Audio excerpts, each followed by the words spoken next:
If you'd like to have abundant, organic, healthy food growing in your own backyard in the easiest, most regenerative way possible, this video is for you. 3 years ago, I installed a permaculture food forest here in Zone 9. Today I'm sharing how I design my food forest and what I wish I knew before I started. This video is a high-level, step-by-step guide. If you have questions, leave them in the comments, as I'll be making future, more detailed videos based on your feedback. Creating a food forest is a big endeavor, and it takes several seasons to even start reaping any real reward. With Goldie Farms, there were tough times, like planting hundreds of baby plants and then not receiving any rain for over 2 years. During these challenging parts of the journey, it was so helpful for me to go back to my why, my reason for doing all this, all the effort. For me, I wanted to be empowered to provide for my nutritional needs no matter what. That was my why. Write down your why in the comments or in a journal. Make sure you clearly state your reasons and come back to this if you ever feel discouraged, and this will keep you motivated to keep going. Before starting Goldie Farms, I thought this was the only way to grow food. Hard labor in the sun, tilling the soil year after year, and frankly, this was not calling me, but nor was I willing to engage in activities like this. And I was definitely sure I no longer wanted to support this kind of mono-agriculture. And I was so over the supermarket experience. But at some point I realized I had to stop focusing on what I didn't want and focus only on creating the world and experience that I did want. So I spent a lot of time imagining. I collected images and created vision boards. Because our imagination is our superpower. Think about it, everything on Earth that was made was first imagined. By imagining, we collaborate with forces unseen that bend reality to help us make our dreams come true. And yes, I definitely will be getting into the nitty-gritties of design because it takes more than just sitting and imagining. But by imagining, I have stumbled into happy accidents that have saved my food forest and saved me time and money and got me further than what I could have ever done with hard work alone. So I spend the first and last 15 minutes of every day imagining my wishes fulfilled, imagining how I want to achieve my dreams. And this is the most important step in designing my food forest and creating any other dream, is imagining what it's going to be like and believing that you have the power to do it. Wind, water, fire, wildlife, views, pollution, and the sun. These are factors that can come into your site from the outside. In permaculture, these are called sectors. Then there are factors already within your site, your soil type, existing structures, water access, and utilities, to name a few. Observing the natural forces all around us is the first step towards awakening to your power to work with these energies and create your vision. Tune into these forces. Not just on your property, but everywhere you go. Observe the natural laws of water.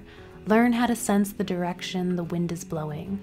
Drop out of your mind and into your body so you can feel microclimates and topography changes as you move about your property or any property, because observation is a skill I wish I had started honing years before I bought land.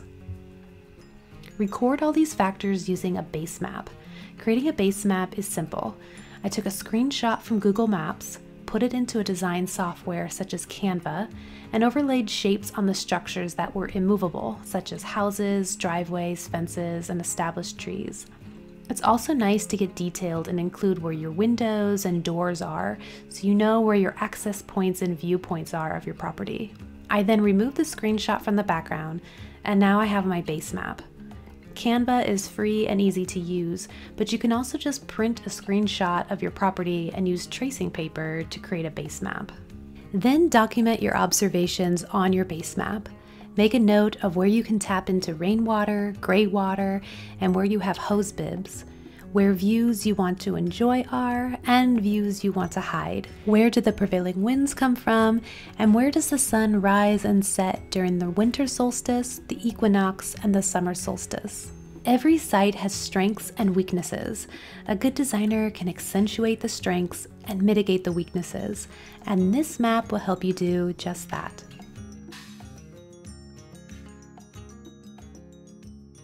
Water is the most important factor to design for. Without it, your plants cannot survive, and too much of it is disastrous as well. This is what we experienced in California this winter. It appears we're entering a time of extremes. Storms seem to be getting more intense, and here in California, the time between rain events appears to be growing longer. A good design will handle these extremes by capturing and storing as much water as possible. And the cheapest way to capture and store water is with soil. Soil that is high in organic matter holds up to 10 times its weight in water. And if you design well, you'll store the water where the plants can reach it when they need it, so you don't have to irrigate once your trees are established. I'll explain this at a high level, but you can leave any questions you have in the comments, and I can make more videos in the future, because this concept is tricky. And for a lot of us, I think it's because most cities do this totally wrong and pipe stormwater into the ocean rather than storing it in the soil.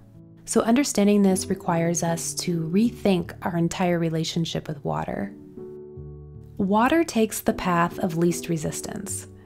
Here I have my town pulled up on Google Earth, and you can see we're surrounded by these mountains, and I'm nestled in this valley here.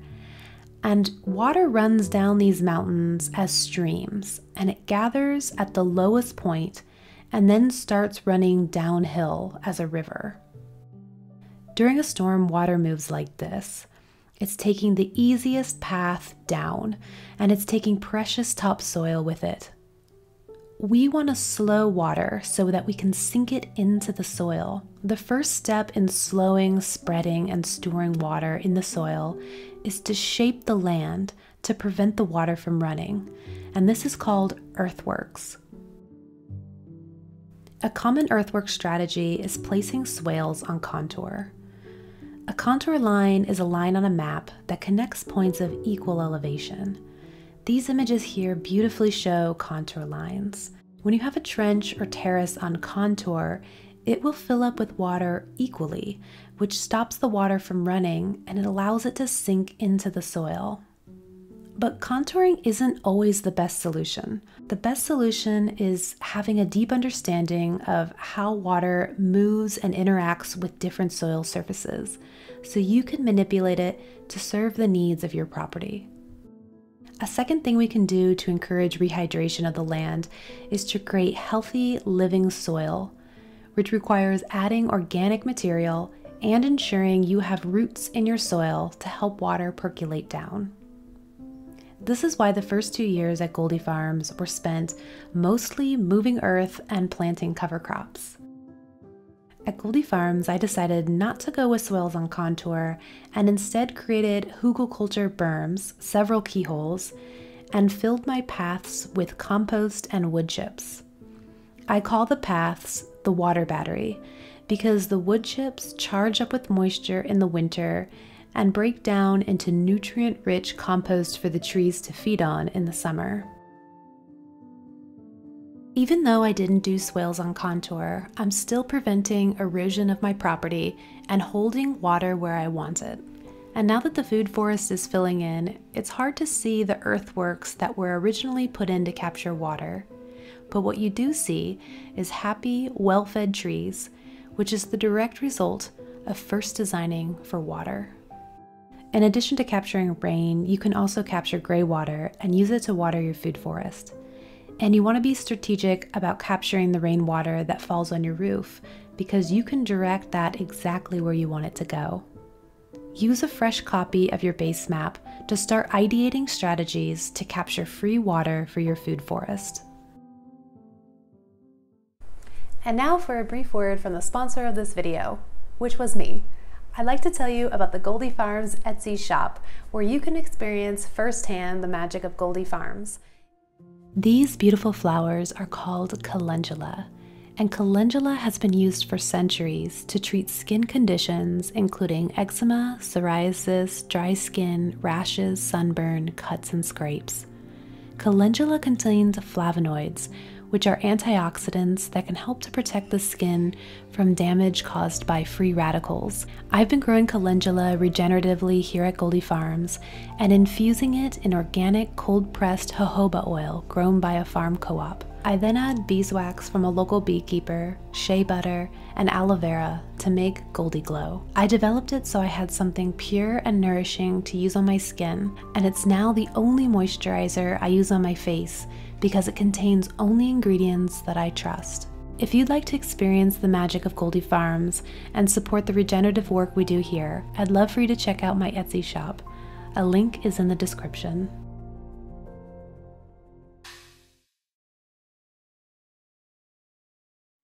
Now, of course, you want to make a food forest to feed yourself and your family, and have cool places for your cat to hang out.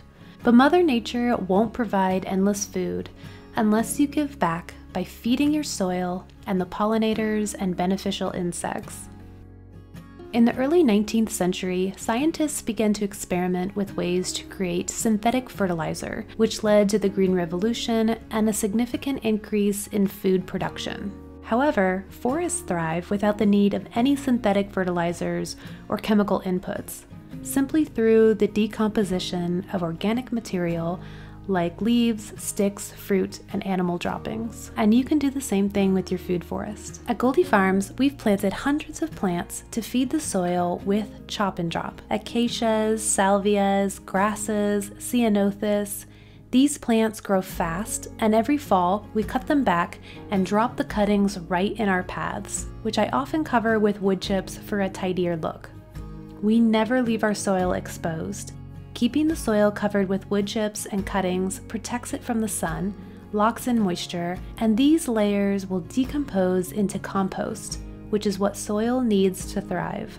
Additionally, we have a compost pile for food scraps, and we top dress our trees in early spring with fresh compost and water, then cover them back up with wood chips. We also keep a bathtub full of red wiggler worms, and we harvest their castings to make worm tea, which we feed the soil and sometimes spray the plants with. We started with poor soil, and poor soil is hungry, and fruit trees and annual edibles are hungry too. So when you design your food forest, it's important to have a plan to feed your hungry soil. To start, you'll want to bring in wood chips and compost to kickstart your system.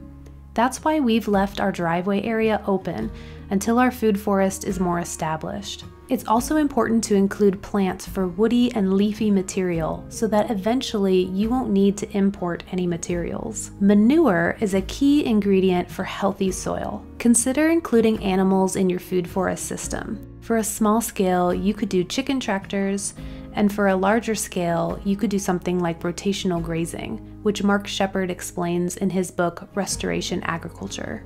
You can even use your own manure, so long as you compost it safely before putting it into your food forest system.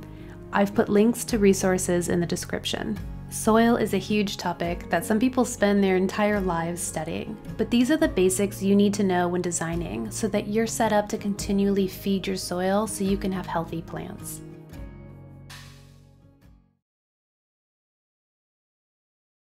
Unlike monoculture, which a lot of us are used to, when it comes to a food forest, you get 7 layers to play with. So as you're designing, think in layers. What do you want for your top canopy, your mid layer, your vines, your herbaceous layer? What you choose to put in these layers depends on factors you identified in step 3. Here at Goldie Farms, we get so much sun, it's actually a challenge to get young plants established. So we planted 10 shoestring acacias as part of our top canopy to provide year-round dappled shade to the fruit trees and edibles below, because I have no interest in painting my tree trunks with white paint to protect them. Of course, if you live somewhere where you don't get a lot of sun, you could consider your fruit tree as your top canopy. Now in permaculture, it's common to see fruit trees planted as part of a guild. A guild is a group of plants that are intentionally planted together to provide mutual benefits. It's like a mini ecosystem designed to mimic the relationships found in nature. So let's go back to this earlier shot of the shoestring acacia. It's hard to see unless pointed out, but all around the shoestring acacia are other plants that have a mutual benefit. There's a grape that can climb up the acacia, calendulas, poppies for chop and drop, cilantro, another apricot and persimmon tree, a ceanothus for nitrogen and ground cover, a Mexican bird of paradise also for chop and drop and nitrogen, an artichoke for biomass and food, and a strawberry tree to attract pollinators and provide some shade. But since taking a course in syntropic agriculture, Gilberto and I have been experimenting with consortiums instead of guilds, and we've been adapting what we've learned in the jungle to create systems that work in our Mediterranean climate. Like a guild, a consortium is a very strategic group of plants that is also mutually beneficial. But with a consortium, the focus is on maximizing the area you plant so you can be harvesting a continuous yield. And if your goal is to grow most of your food in a small backyard, this likely sounds very appealing, as it did for me. Basically, you're leveraging time and space or height to get the most out of every square inch of soil. You have one planting event, so you're minimizing soil disruption, then getting an immediate yield while also creating conditions that favor long-term species like olive trees and jujubes. This consortium here is all about the jujube tree, or Chinese date. But we have a whole lot of other plants around it. We have an artichoke that will live for 2 to 5 years and grow 2 to 3 feet tall. In the shade of that artichoke, we have a tiny baby lilac. These need shade to get started in our climate. But by the time it's full grown, this artichoke will be long gone, and this lilac could easily live 30 years. But we'll be pruning it hard to feed the soil for our Chinese date, which will live for up to 100 years. We also have a shoestring acacia protecting and building soil, which will live for about 30 years. In the years that we wait for the jujube to yield fruit, we've been harvesting plantain for salves, calendula for the GoldiGlow skin cream, fava beans for protein, and we're protecting the soil with native grasses, vetch, and mustard grass, which all make excellent biomass for chop and drop to improve the soil. Now, in a large system, you'd want this all in neat and tidy rows for easy management. But here in our small backyard, we can get away with having a wild cluster such as this. We have different consortiums all over the food forest, and there's a lot of different microclimates here, so each consortium is different depending on the conditions of each niche. We've discovered what works simply through observation, experimentation, and using seeds to inexpensively allow the plants to choose their niche for themselves. So as our top canopy grows in, we'll have more shade and we won't need to be protecting the soil so much, especially as that soil builds up over time. But right now we're trying to keep as much moisture in the ground as possible. And also I'm on city water and I'd like to keep the water bill under $50 a month. So in time, we'll be able to expand the garden and even the paths, everything will just be lush and full of food. But it takes time. If I was to do it all over again, I would have planted that acacia top story first and let that get established with cover crop below. And then I would have added my fruit trees later. But when you're building a food forest, it's really, you get excited and you want your fruit trees. But making sure those fruit trees have strategic companions gives them the best possible chance of a happy, productive, and long life.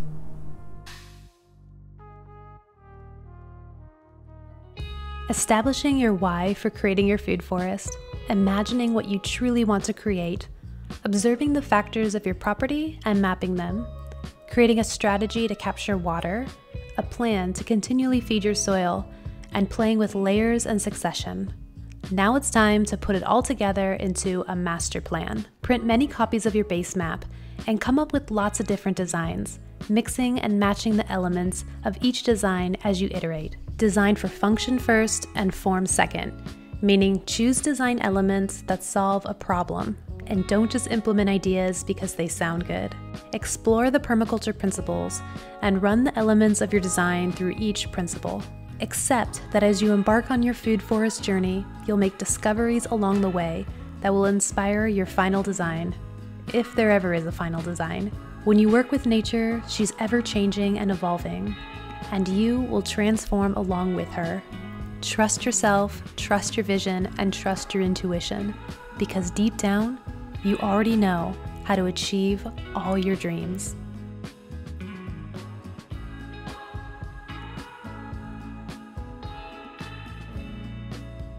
Now this video was super high level and opens doors for lots of different topics that we can explore. So if you have any questions, simply leave them in the comments and I can make future videos to answer those questions. Thank you so much for watching, being a subscriber, and I'll see you next time at Goldie Farms.